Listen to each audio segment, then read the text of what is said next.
Hello guys and welcome to all those trainings to become Super Saiyans. This is Revolution.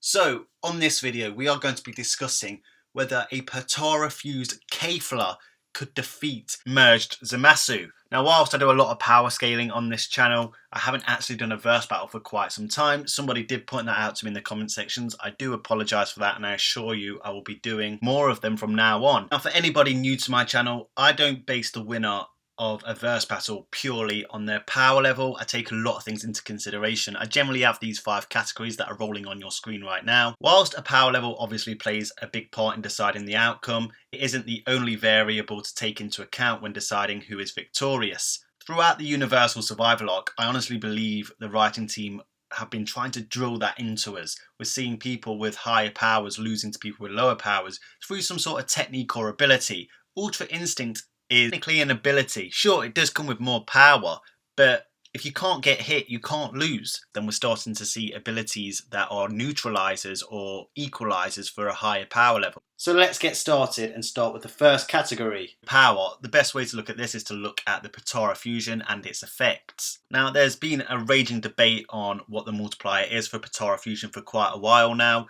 The super exciting guides state it's pretty much multiplication of Fusee A times Fusee B.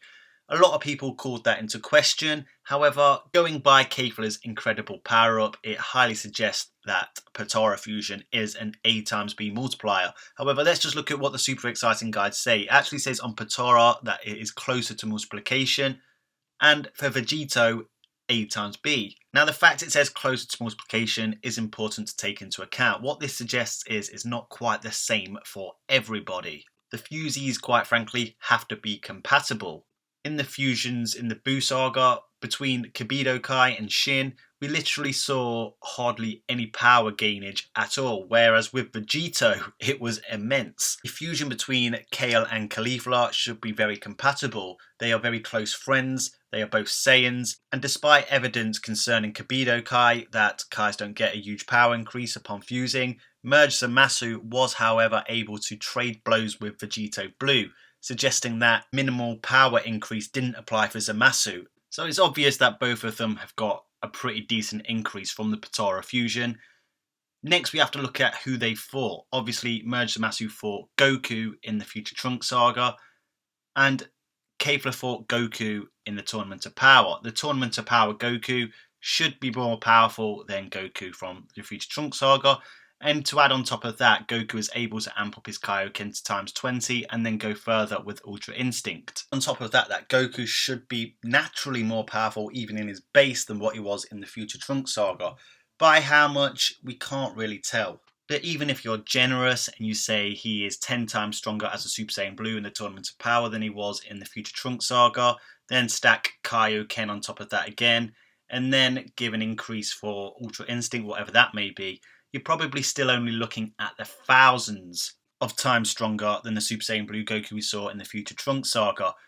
I honestly believe I'm being generous there. If you have a differing opinion, by all means let me know in the comment section. Now, we did see a Goku Blue Kaioken land a hit on Merged Zamasu and knock him to the ground. Now I have covered this in a video before, but it was more the shock of Goku once again powering up and defying a god. After Goku landed that hit, he fell to the ground and reverted back to base. Now, a few moments later, he took a Senzu Bean and had his energy back again. That's what happens when you take a Senzu Bean. But he doesn't suggest then going to fight Merged Zamasu as Blue Kaioken, and he could probably amp it up to his maximum. He rather suggests fusion himself. He knows he stands no chance as a Blue Kaioken against Merged Zamasu. If we be brutally honest, that hit was an outlier for Goku. You could explain it being that Merged Zamasu's arrogance and self-confidence led to him once again underestimating Immortal, but we'll get to that later. Regardless, Merged Zamasu was able to swap hands with Vegito Blue, a fusion of Goku and Vegeta, who would have been incalculably stronger than Goku Blue Kaioken. He even gets the better on some of the exchanges. So it all rides on who you think is stronger out of Vegito Blue and Ultra Instinct Goku. Now Ultra Instinct Goku is relativistic to Jiren and the God of Destructions. Kefla in Super Saiyan 2 was implied on many occasions in episode 116 to be incredibly powerful. They were trying to give us the indication that Kefla actually had the power advantage here. However, she couldn't land a hit. Just like what I was saying earlier, you can't beat what you cannot hit. Let's look at Floyd Mayweather as an example. There are bigger hitters out there than Floyd Mayweather, but he hasn't been beaten because they can't land their shots on him. I'm not saying Floyd Mayweather has Ultra Instinct, or does he? But regardless, Vegito Blue would wipe the floor with Kefla. Not only are Goku and Vegeta stronger than Kale and Caulifla in their bases, and the Super Saiyan Blue transformation far surpasses anything Kefla's capable of. Now, we saw Kefla go to Super Saiyan 2. Whether that was legendary Super Saiyan 2 still remains to be seen. But considering Kale and Caulifla were both in awe of Super Saiyan 3, I wouldn't even say Kale's Berserker form is even at Super Saiyan 3 level. Perhaps relevant to it, but even the legendary Super Saiyan 2, it's still going to be nowhere close to Super Saiyan Blue. Merged Zamasu wasn't really at Vegito Blue's power level either.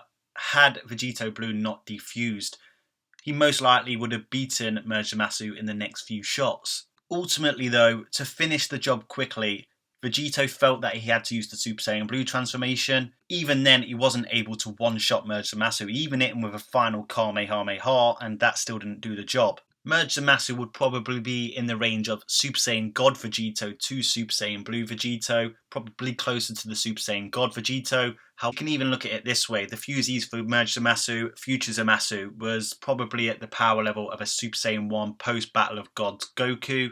So Kale and Caulifla are probably a bit stronger than him. However, Goku Black in his Rose form will body both of them together. So for the power level category, I give it to Merged Zamasu with a medium to high level difference. Second category, we have combat skills. This is referring to your martial arts ability.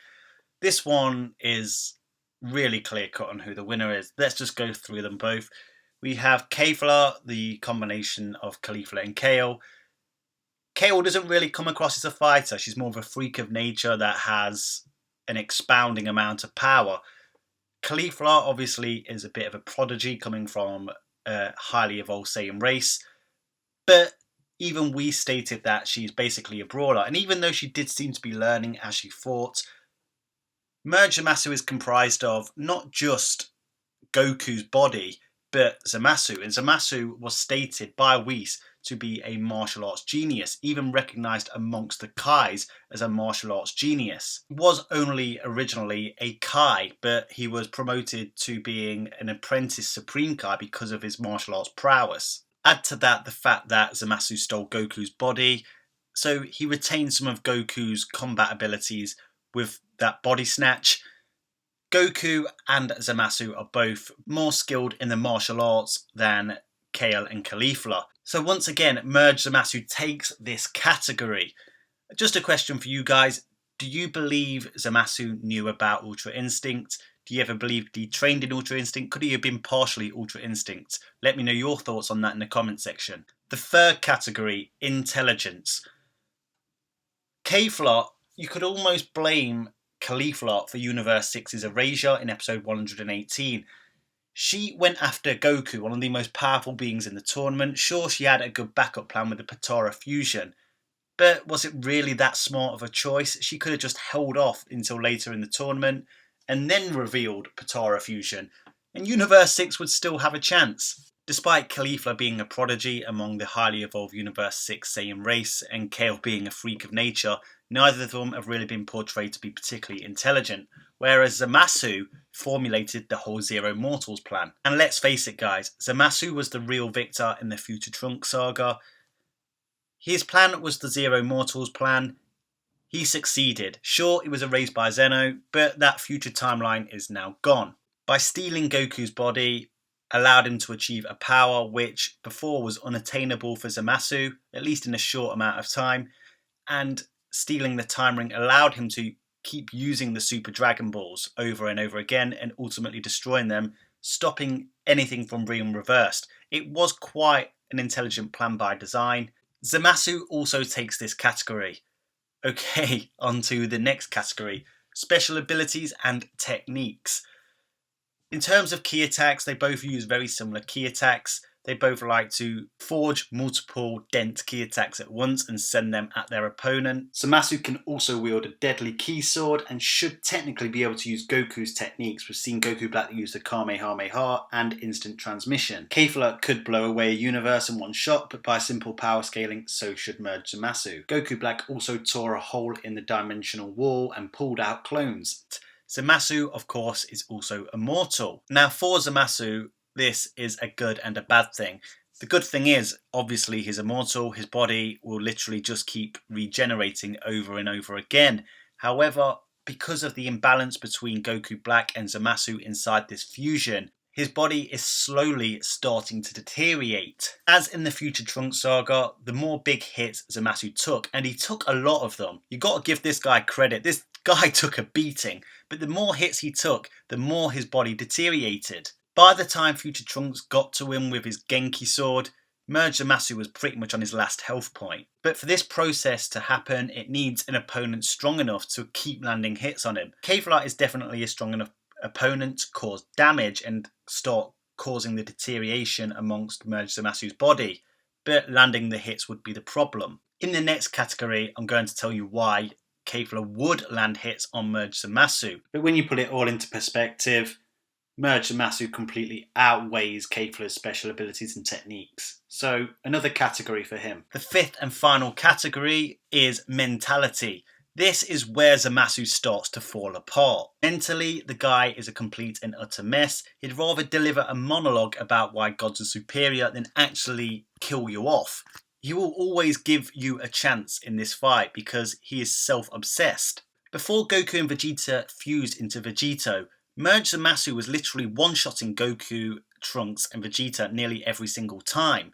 Yet he had plenty of chances to finish them off, yet he just kept talking. And this is where Zamasu's greatest weakness comes, and ultimately the cause of his demise. He constantly underestimates mortals. He cannot possibly fathom how a mortal can compete with his godly status. He is constantly taken aback by mortals' endeavour to live. Now, Kefla is, of course, a mortal. She doesn't even use God Ki, but she has the Saiyan warrior spirit. Kefla's warrior spirit is very similar to that of Goku's. She will keep fighting. She's a feisty one. She is battle hungry, and as we saw against Ultra Instinct Goku, she will fight to the very end. Despite not landing a single hit on Ultra Instinct Goku, despite her almost immeasurable power level, she still went for a final attack. When you consider Kefla's never say die attitude and Merged Zamasu's insistence on constantly underestimating mortals, Kefla will land hits on Merged Zamasu. Kefla takes the mentality category hands down. So out of the 5 categories, I have Merged Zamasu taking 4 of them compared to Kefla's 1. If you have any differing opinions on them, by all means let me know your thoughts in the comments section.